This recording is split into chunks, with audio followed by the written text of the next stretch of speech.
ओम श्री गुरुवे नमः।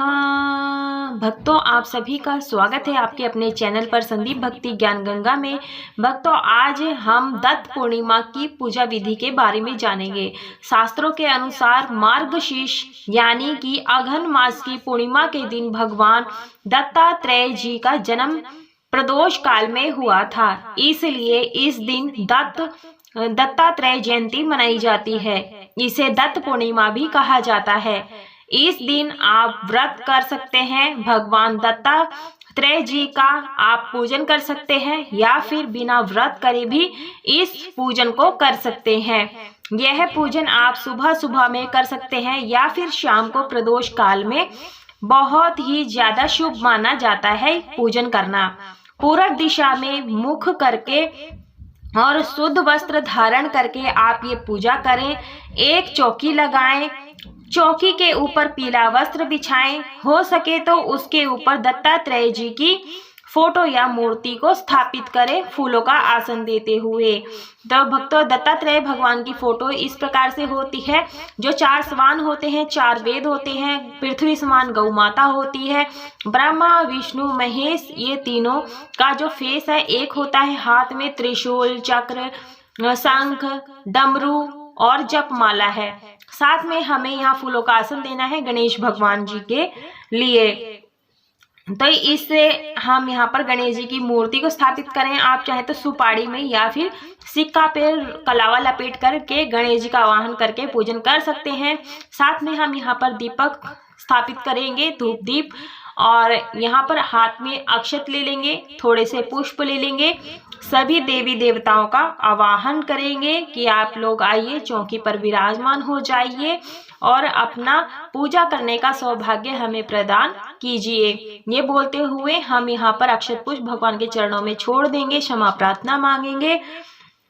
भक्तों, भगवान दत्तात्रेय, जैसा कि उनके नाम से प्रतीत होता है कि त्रिदेव ब्रह्मा विष्णु महेश तीनों का स्वरूप है। इनमें तीनों देवों की शक्तियां समाहित हैं। तो हम यहाँ जल से शुद्धिकरण कर लेंगे, पवित्रीकरण कर लेंगे। तो दत्त पूर्णिमा के दिन इनका पूजन करने से तीनों देवों की कृपा प्राप्त होती है। गणेश जी का ध्यान करते हुए, अग्नि देवता का ध्यान करते हुए दीपक प्रज्वलित कर लेते हैं। भक्तों, इस प्रकार से मैंने धूप दीप प्रज्वलित कर लिया है और सभी को हम चंदन रोली से अक्षत से टीका करेंगे। तो हम सभी को चंदन से पहले टीका कर देंगे। सर्वप्रथम गणेश जी को टीका करेंगे। भगवान दत्तात्रेय में ईश्वर और गुरु दोनों ही समाहित हैं, तो इसलिए इन्हें श्री गुरुदेव दत्त भी कहा जाता है। भगवान दत्तात्रेय की फोटो में माता पृथ्वी के समान स्वरूप गाय माता है, और जो ये 4 स्वान है यानी कि 4 कुत्ते हैं, वो 4 वेदों के स्वरूप है। तो इस प्रकार से हम यहाँ पर टीका करेंगे चंदन रोली से। भगवान जी को कुमकुम नहीं लगाएंगे, शिव जी को, बाकी हम विष्णु जी को, ब्रह्मा जी को हम यहाँ टीका करेंगे। जो शंख है, त्रिशूल है, चक्र है, जपमाला है, कमंडल है, सभी में हम यहाँ पर टीका करेंगे। गौ माता को भी हम यहाँ पर टीका करेंगे। भक्तों, मैंने यहाँ पे नॉर्मल दीपक जलाया है। आप यहाँ पर नारियल का दीपक दान भी कर सकते हैं। मतलब नारियल का कच्चा नारियल हो, उसे तोड़ करके उसमें घी और 3 बाती को मिलाकर 1 बाती बना करके भी आप दीपदान कर सकते हैं। ये बहुत ही शुभ रहता है इस पूजन में। यदि आप जला सकते हैं तो जलाएं, नहीं तो आप नॉर्मल सिंपल सा दीपक भी जला सकते हैं। बस आपको एक बात को ध्यान में रखना है कि 3 बातियों को 1 बाती करके जलाना है, यानी कि ब्रह्मा विष्णु महेश के स्वरूप 3 बातियां जलानी है। तो मैंने यहाँ सिंपल 1 बाती जलाई है। आपको मैं नारियल के बारे में बता रही हूँ। हम साथ में दीपक का भी पूजन करेंगे। इसके बाद में हम सभी का टीका कर दिया है। सभी में चंदन रोली अक्षत से, त्रिशूल सभी का आसपास सभी में टीका कर दिया है। जहाँ पर आप चौकी लगाएं उसके पास में आप रंगोली बना लें, गाय के चरण बना लें अगर आपके पास जगह उपलब्ध हो। नहीं तो आप सिर्फ गाय माता की फोटो में ही पूजन कर ले। रंगोली नहीं आती है तो आप स्वास्तिक लगा लें, बना लें और कुमकुम हल्दी चौकी के नीचे रख दे। उसके बाद चौकी की स्थापना करें। तो मैंने यहाँ पर जनेऊ अर्पित कर रही हूँ सभी को। वस्त्र रूपी हम यहाँ पर कलावा अर्पित कर रहे हैं। इस प्रकार से इत्र लगा करके जरूर से अर्पित करें, क्योंकि भगवान को इत्र अत्यधिक प्रिय होता है। आज के दिन विशेष रूप से अपनी जप माला का पूजन करना चाहिए। मैं बताऊंगी किस प्रकार से जप माला का पूजन करना चाहिए। वस्त्र रूपी कलावा हम सभी को समर्पित कर देंगे। उसके बाद जो भी फूल हो आप अर्पित करना। तो जप माला की पूजा, जैसे मेरे पास रुद्राक्ष की माला है, आपके पास कोई भी जप माला हो आप उसका पूजन जरूर से करें। आज के दिन जल से शुद्धिकरण कर ले और चंदन रोली अक्षत से टीका करेंगे। इसका भी पूरे विधि विधान से पूजन करेंगे। जप माला का पूजन पूरे विधि विधान से कैसे करें, इसका वीडियो मेरे चैनल पर डाली हुई है, आप वहां जाकर के पूजन विधि देख सकते हैं। लिंक मैं डिस्क्रिप्शन में डाल दूंगी। गणेश जी को दुर्वा अर्पित कर देंगे, लाल फूल अर्पित कर देंगे। भक्तों, यदि आपके पास फूल नहीं है तो आप बिना फूल के भी इस पूजन को कर सकते हैं। शिव जी को सफेद फूल अति प्रिय होता है, तो हम सफेद फूल अर्पित कर देंगे। विष्णु जी को, ब्रह्मा जी को, जो भी आपके पास पुष्प हो वो आप जरूर से अर्पित करें। भक्तों, गुरु चरण की पादुकाओं का भी विशेष रूप से पूजन किया जाता है। यदि आपके पास है तो आप उनका पूजन करें। रुद्राक्ष की माला को भी हम पुष्प अर्पित कर देंगे। अग्नि देवता को भी पुष्प का माला अर्पित कर देंगे, फूल अर्पित कर देंगे। यदि आपके पास साक्षात चरण पादुका है तो आप उसका भी पूजन कर सकते हैं। गाय माता के चरण बनाए हैं तो आप उनका भी पूजन करें, विशेष महत्व रहता है। तो अबीर गुलाल सभी को अर्पित कर देंगे। भक्तों, आज के दिन गुरु दर्शन का, गुरु पूजा का बहुत ज्यादा महत्व रहता है। यदि आपने अपने गुरु बनाए हैं तो आप उनके पास जरूर से जाएं। इस तरह से हम जल का भोग लगा देंगे। उनके लिए कुछ ना कुछ उपहार लेकर जाएं और उनके दर्शन करके जरूर से आएं। मिठाई का भोग लगा देंगे हम। मैंने यहाँ सफेद तिलों के लड्डू का भोग लगा रही हूँ। ये लड्डू किस प्रकार से बनाए जाते हैं इसका वीडियो मेरे चैनल पर डाला हुआ है, आप वहां जाकर के देख सकते हैं। भक्तों, पूर्णिमा का दिन होता है तो खीर का भोग आप जरूर से लगाएं। आज के दिन सत्यनारायण भगवान का कथा करी जाती है, माता लक्ष्मी जी को खीर का भोग लगाया जाता है, तो आप खीर का भोग आप जरूर से लगाएं। जो भी आपके पास ऋतु फल हो आप उसका भोग जरूर से लगाएं।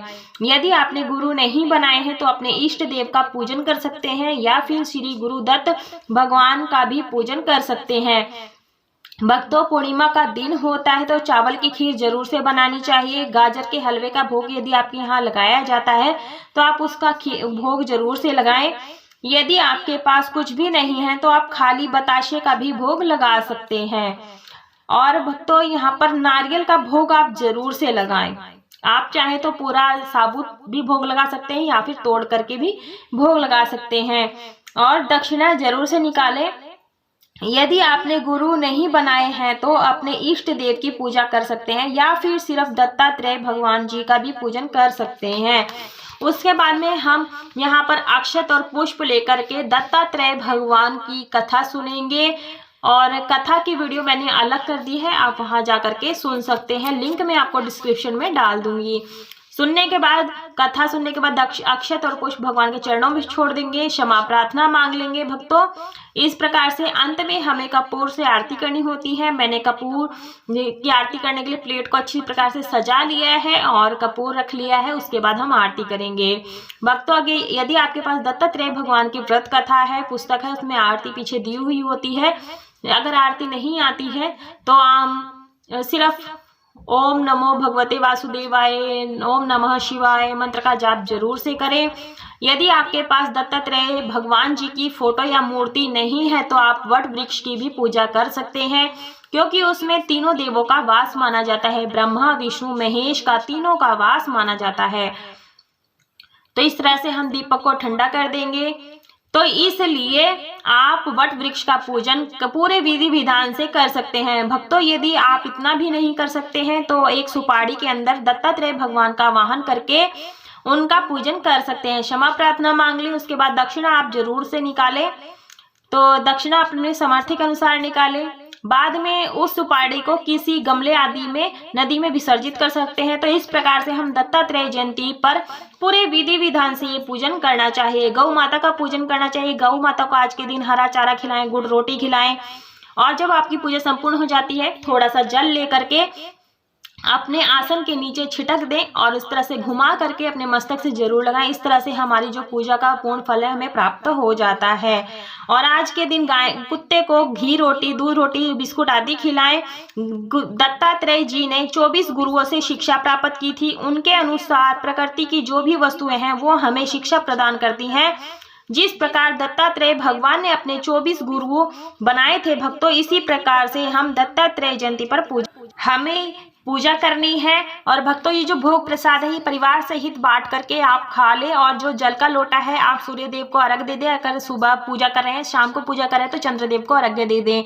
और चौकी आपने नेक्स्ट डे हटानी है। और फूल पत्तियों का विसर्जन आप गमले आदि में कर सकते हैं, भूमि विसर्जन कर सकते हैं, जल विसर्जन कर सकते हैं। और फोटो को आप जल का छींटा लगा करके मंदिर में स्थापित कर लें या फिर लाल कपड़े में बांध करके रख दें। दक्षिणा किसी जरूरतमंद को दे दें। तो आई होप आपको यह जानकारी पसंद आई होगी। यदि पसंद आई है तो वीडियो को लाइक करें, ज़्यादा से ज़्यादा शेयर करें। और यदि चैनल पर नए आए तो चैनल को सब्सक्राइब जरूर से कर लें, साथ में बेल आइकन की घंटी को भी प्रेस कर लें ताकि आने वाली वीडियोज़ की नोटिफिकेशन आप सभी को सबसे पहले मिल सके। कमेंट बॉक्स में दत्तात्रेय भगवान की जय अवश्य रूप से लिखिएगा। आज के लिए बस इतना ही। राधे राधे। दत्तात्रेय भगवान की जय।